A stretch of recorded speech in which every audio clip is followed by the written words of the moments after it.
Hello everyone. Last class में हम लोगों ने classification of coal on the basis of their rank के बारे में पढ़ा था और फिर उसके बाद हमने थोड़ा सा एक शॉर्ट सा टॉपिक डिस्कस किया था जो कि था पल्वराइजेशन ऑफ कोल के बारे में। इस क्लास में हम लोग स्टार्ट करेंगे analysis of coal. Analysis of coal मतलब क्या होता है कि कोल का हमें एनालिसिस करना है।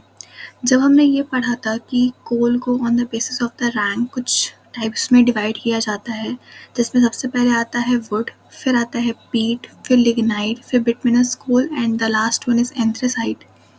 तो उसको हमने रैंक के बेसिस पे डिसाइड किया था, लेकिन रैंक देने के लिए हमें कुछ ना कुछ तो उसकी प्रॉपर्टीज़ या फिर कुछ ना कुछ तो उसकी क्वालिटी चेक की होगी, तब जाके हमने उसको उस क्लासिफिकेशन पे रखा।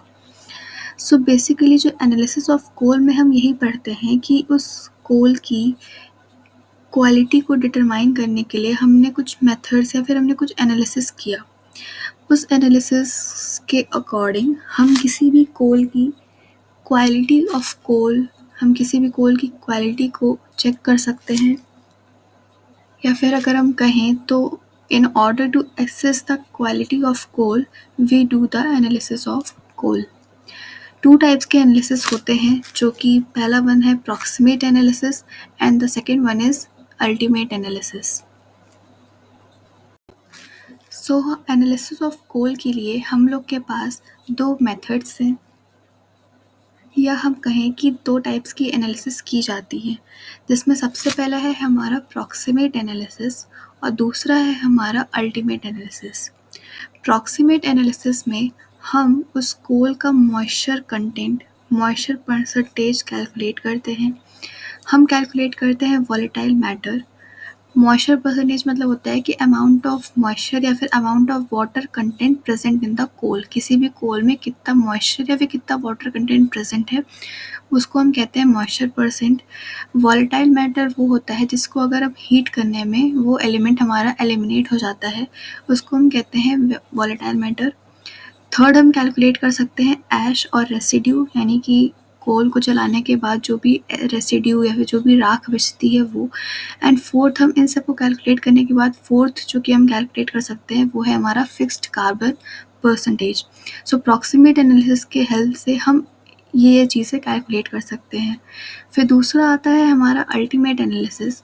अल्टीमेट एनालिसिस में हम सबसे पहले कैलकुलेट करते हैं कार्बन परसेंट, उसके बाद हम कैलकुलेट करते हैं हाइड्रोजन परसेंटेज, फिर सल्फर परसेंटेज भी हम कैलकुलेट कर सकते हैं, nitrogen percentage and the last one is, इन सबको निकालने के बाद जो लास्ट हम कैलकुलेट कर सकते हैं वो होता है हमारा ऑक्सीजन परसेंटेज। लेकिन अल्टीमेट एनालिसिस में हमको एक चीज़ ध्यान देनी होती है कि हम जो carbon, hydrogen, sulphur, nitrogen, oxygen के जो परसेंटेज है उनको हम डायरेक्टली कैलकुलेट नहीं करते हैं। सबसे पहले तो हम इसको किसी चीज़ में कन्वर्ट करते हैं, उसके बाद उसके थ्रू हम इन सब के परसेंटेज निकालते हैं। अगर हम बात करें कार्बन परसेंटेज की, तो कार्बन परसेंटेज हम निकालेंगे विथ CO2। अगर हम बात करें हाइड्रोजन परसेंटेज की, तो उसको हम निकालेंगे विथ H2O।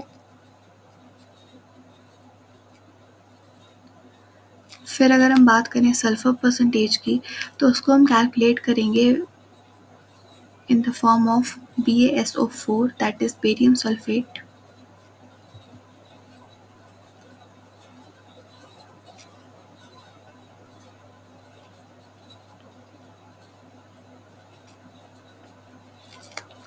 फिर अगर हम बात करें नाइट्रोजन परसेंटेज की, तो नाइट्रोजन को हम कैलकुलेट करते हैं NH3 से, जो कि होता है हमारा एमोनिया।